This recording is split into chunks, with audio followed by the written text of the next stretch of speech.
You have to help me satisfy my husband. I honestly can't take it anymore. Recently, my wife couldn't handle my intensity anymore and went crying to her best friend for help. Wanting to ease the tension between us, her bestie decided to come to our house alone. She showed up in a sexy short dress that barely contained her curves. So I hear you're pretty wild, huh? Let me see what all the fuss is about. My name is Cole Griffin. After 5 years of marriage, my body suddenly went through a second round of development. The growth down there was nothing short of astonishing, and with it came an insatiable appetite. I found myself wanting it 7 or 8 times a day. At first, my wife was thrilled with the change. Every night brought her to the brink of exhaustion in the best way possible. But gradually, I kept growing, and she couldn't handle me anymore. Stop, please, I can't take anymore. You're going to break me. She'd beg me through tears, but I was desperate with need. The urge was unbearable. I'd end up pressing her against the wall, taking what I had to have. Then came the day she finally snapped. Crying, she demanded a divorce. When I refused, she packed up and moved in with her best friend. Days passed. No sign of her coming home. I was going out of my mind. Every night, I'd be so hard I thought I'd explode. The ache was torture. Her best friend caught wind of what was happening. Curiosity got the better of her. Claiming she wanted to help patch things up between us, she showed up at my place ready, it seemed, to offer a different kind of relief. The night she arrived, I was pacing the living room, restless and on edge. The doorbell rang. My heart leaped, finally. My wife had come home. After days of pent-up frustration, I'd finally get some release. But when I opened the door, it wasn't my wife standing there. It was Ramona Lincoln, my wife's best friend. She wore a tight black bodycon dress that hugged every curve. Her breasts strained against the fabric, full and round, impossible to ignore. The hem barely grazed her thighs, leaving her long, slender legs on full display, sheer black stockings giving way to a teasing glimpse of bare skin at the top. I stood there, stunned. My body reacted instantly. I'd been expecting my wife, so I'd answered the door in nothing but loose shorts. The tent I was pitching was unmistakably obvious. Ramona's eyes went wide. You really did grow again. That's bigger than a beer bottle.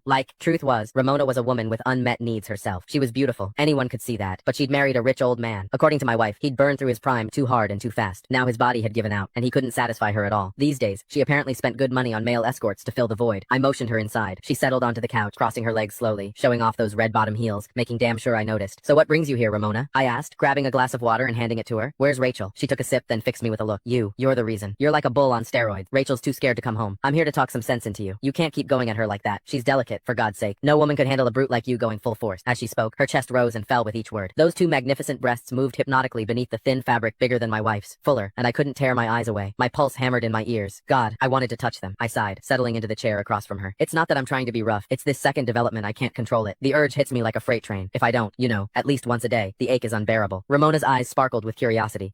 She leaned forward. Men can have second growth spurts, so you're bigger now than before? Can I see? She looked at me earnestly, like it was the most natural request in the world. My heart skipped. Was she serious? You don't just show something like that to your wife's best friend. I don't think that's appropriate, I stammered, even as my mind raced with possibilities. Ramona waved off my hesitation like it was nothing. What's the big deal? This is practically a miracle. I just want to witness it for myself, she insisted, and insisted. Finally, I stopped pretending. Right there in front of her, I slowly pulled down my shorts. I'd never exposed myself to another woman before. The thrill of it was electric. Her hot gaze locked onto me, and that strange, illicit excitement only grew. Ramona had clearly spent time with plenty of male escorts, because she didn't blush, didn't flinch either. If anything, hunger flickered in her eyes. She gulped. You're even bigger